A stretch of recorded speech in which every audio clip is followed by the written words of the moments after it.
नमस्कार, doctor mommy चॅनलमध्ये तुम्हा सर्वांचं खूप खूप खूप स्वागत आहे। मी डॉक्टर पंकजा पाटील साळुंखे। मी एक बालरोगतज्ञ आहे आणि एका चिमुकलीची आई सुद्धा।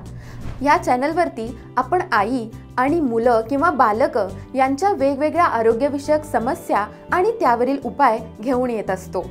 तर आजचा आपला विषय आहे तो म्हणजे रेनी सीझन, म्हणजे पावसाळ्यामध्ये मुलांची काळजी कशी घ्यायची, शक्यतो त्यांना कशा प्रकारचे कपडे वापरायचे किंवा कपडे घालताना कोणती काळजी घ्यायची, हे सर्व मी या व्हिडिओमध्ये तुम्हाला सांगणार आहे। तर व्हिडिओ शेवटपर्यंत नक्की बघा। चला तर मग सुरू करूया।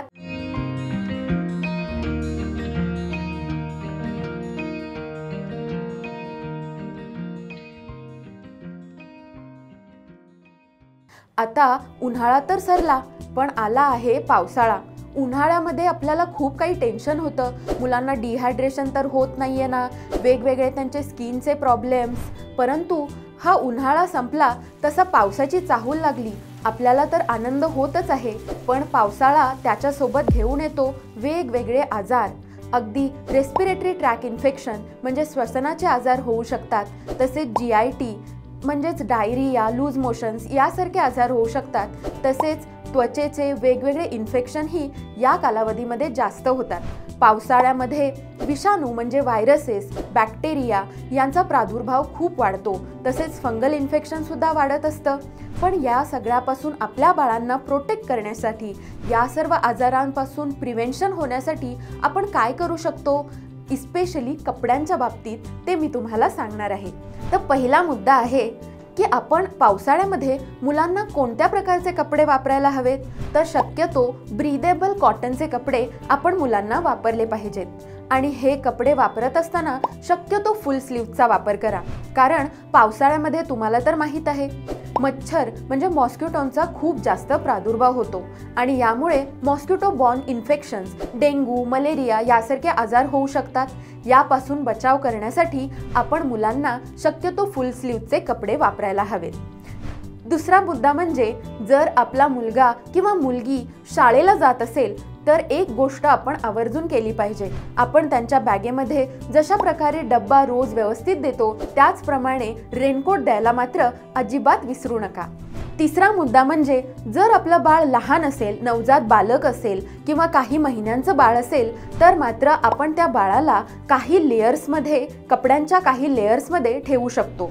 म्हणजे काय करायचं, तर यापूर्वीही मी सांगितलंच आहे की जेवढे लेयर्सचे कपडे आपण वापरतो त्याच्यापेक्षा एक लेयर जास्त आपण आपल्या मुलांना द्यायचं आहे। फॉर एक्झाम्पल, आपण 2 लेयरचे कपडे वापरत असेल म्हणजे त्या 2 लेयरच्या कपड्यांनी आपलं प्रोटेक्शन बाहेरच्या थंडीपासून होत असेल तर याचा अर्थ आहे की लहान मुलांना 3 लेयरचे कपडे वापरणं जास्त गरजेचं आहे। चौथी आणि महत्त्वाची गोष्ट म्हणजे जर आपलं बाळ लहान असेल आणि ते डायपर वापरत असेल तर या सीझनमध्ये युरिनची फ्रिक्वेन्सी बाळांची खूप जास्त वाढते।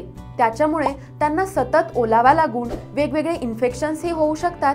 तसेच त्यांच्या त्वचेला फंगल इन्फेक्शन होऊ शकतं किंवा कॉन्टॅक्ट डर्मॅटायटिसही होऊ शकतं। या फेजमध्ये डायपर आपण वापरू शकतो, पण डायपर वापरताना विशेष काळजी घ्यायला लागेल। ती म्हणजे सतत डायपर चेंज करणं, डायपर लावण्यापूर्वी कोकोनट ऑइल किंवा नॅपी रॅश क्रीम वापरणं यासारख्या गोष्टी आपल्याला करायला हव्यात। आणि पाचवा मुद्दा म्हणजे या फेजमध्ये हवेमध्ये मॉइश्चर खूप जास्त असतं। ह्या मॉइश्चरमुळे कपडे सुद्धा दमट वातावरणामध्ये थोडेसे ओले असण्याचे चान्सेस असतात। परंतु आपल्याला बाहेर ऊन नसल्यामुळे ते व्यवस्थित वाळवताही येत नाहीत। मग अशा वेळी ते कपडे आपण आयर्न करून आपल्या बाळांना घालू शकतो। आणि 6वा मुद्दा म्हणजे उन्हाळ्यामध्ये मी तुम्हाला सांगितलं होतं की बाळांना पूर्णपणे रॅप करून ठेवण्याची गरज नाही, परंतु पावसाळ्यामध्ये किंवा हिवाळ्यामध्ये बाहेरचं वातावरण थंड असतं आणि आपल्या बालकांच्या शरीराचं आकारमान हे त्यांच्या वजनापेक्षा जास्त असतं। म्हणजेच बॉडी सरफेस एरिया हा जास्त असतो आणि शक्यतो स्कॅल्प म्हणजे डोक्याचा बॉडी सरफेस एरिया हा खूप जास्त असतो। त्यामुळे स्कॅल्प किंवा डोकं व्यवस्थितपणे गरम ठेवणं गरजेचं आहे आणि त्यासाठी आपण कव्हरिंग त्यांना करू शकतो एखाद्या कॅपनी।